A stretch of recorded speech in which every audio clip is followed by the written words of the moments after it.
ஹாய்ங்க, எல்லாம் எப்படி இருக்கீங்க? நல்லா இருப்பீங்கன்னு நம்புகிறேன். இன்றைக்கி நம்ம வீட்டில் என்ன மதியம் சாப்பிட்டோம் அப்படிங்கிறது தான் ரெசிபி வீடியோவாக போடல.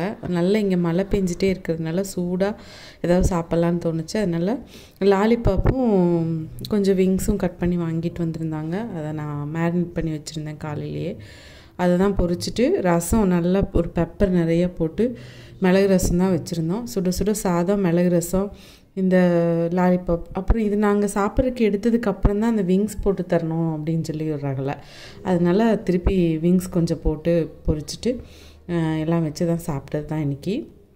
நீங்களாம் என்னென்ன சாப்பிட்டீங்கன்னு சொல்லுங்கள். இந்த மாதிரி மழை காலத்தில் வந்து நம்மளுக்கு சுட சுட ஏதாவது செஞ்சு சாப்பிட்டுட்டே இருக்கணும்னு தோணும் இல்லையா? அந்த மாதிரி. அப்புறம் தூங்கிகிட்டே இருக்கணும்னு தோணும். இன்றைக்கி கொஞ்சம் ரொம்ப சோம்பலான டே மாதிரி தான் போச்சு. ஆவி பறக்க சுட சுட சாதம், பெப்பர் ரசம், மிளகு ரசம், லாலிபாப்பு, விங்ஸு இந்த மாதிரி வச்சுக்கிட்டு பப்படமும் கூட பொரித்து வச்சுருந்தோம். இதுதான் நம்ம வீட்டில் இன்றைக்கி லஞ்சு. யாரெல்லாம் என்ன சாப்பிட்டீங்கன்னு எனக்கு கமெண்ட் பண்ணுங்கள். ரெசிபி வீடியோ கிடையாது, இருந்தாலும் நம்ம சேனலை வந்து சப்ஸ்கிரைப் பண்ணிவிட்டு லைக் பண்ணுங்கள், கமெண்ட் பண்ணுங்கள், ஷேர் பண்ணுங்கள். சப்ஸ்கிரைப் பண்ணும்போது பெல் ஐக்கானை கிளிக் பண்ண மறக்காதீங்க. அப்போ தான் என்னோடய வீடியோஸ் எல்லாம் உங்களுக்கு தெரியும், உடனுக்குடனே வரும், நோட்டிஃபை ஆகும். அவ்வளோதாங்க இன்றைக்கி நம்ம வீட்டில் சிம்பிள் லஞ்சு தான். இந்த மாதிரி ஆளுக்கெல்லாம் வந்து சோம்பலாக இந்த மழை காலத்தில் இருந்துச்சுன்னா எப்படி சமைப்பீங்கன்னு எனக்கு சொல்லுங்கள்.